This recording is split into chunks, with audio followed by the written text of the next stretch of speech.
Hello student, you are welcome in our SST class. I am Madhuri Bharadwaj. I am your SST teacher. Today we will continue our chapter number 22. In chapter number 22, today's our topic is the Council of the Minister. There are the three categories in which the Council of Minister. यहाँ पर 3 categories हैं. एक तो cabinet minister, दूसरा minister of state और तीसरा deputy minister. The council of the minister is collectively responsible for the state legislative assembly. If a vote of number confidence is passed by the assembly against by the minister, the entire ministry has to resign. Power and function of the council of minister. Minister के power. A state council of minister perform the following function. Being a real executive of state, यही real executive होगा state का. The council of the minister frame a policy of the running the administration of the state. यही इसके administration को संभालना है. The administration of the state is run by the council of minister. और यही state के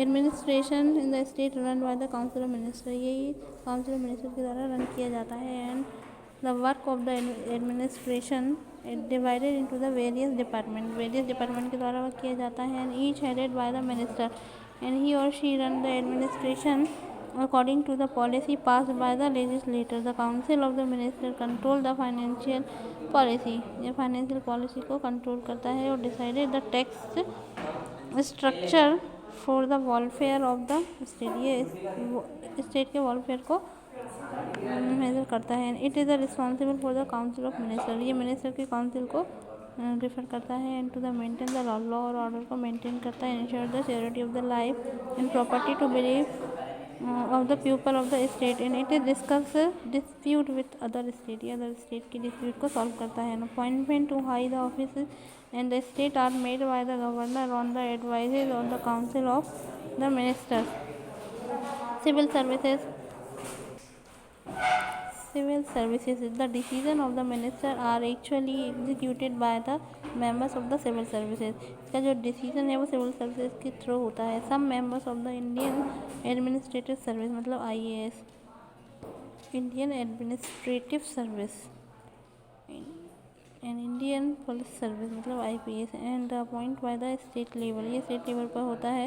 and other members of the selected by the state public service commission, and they are the one who really run administration of the state. The chief secretary head over the civil services in the state, and secretary of the other department are agriculture, forest, education, transport, health, revenue, etc. Work under the him, and they are assigned by the deputy secretaries. Under the secretaries and joint secretary, director, deputy director, etc. The state is divided into the division and looked after the division commission, and these are the further divided into the district, and they are the administration by the deputy commissioner of collector. Judiciary. The judiciary is the state level, consists of the high court. Subordinate court are the district and the session court and the provincial court and न्याय panchayat. and the high court stand for head of the judiciary. जो high court है वो head of judiciary कहलाती है state level की. It is headed by the chief justice. ये chief justice के द्वारा हेडेड की जाती है. Just as the president of India consider the necessity. इसके लिए प्रेसिडेंट इंडिया को आवश्यकता होती है.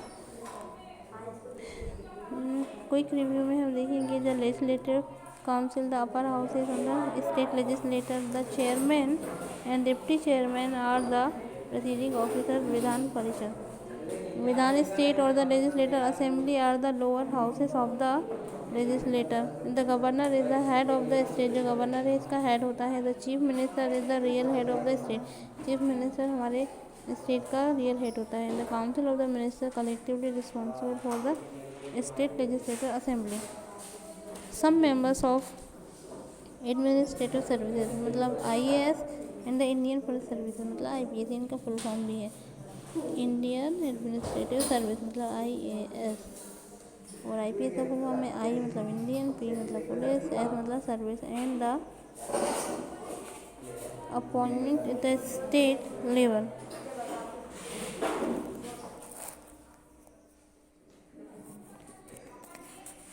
इस चैप्टर में हमने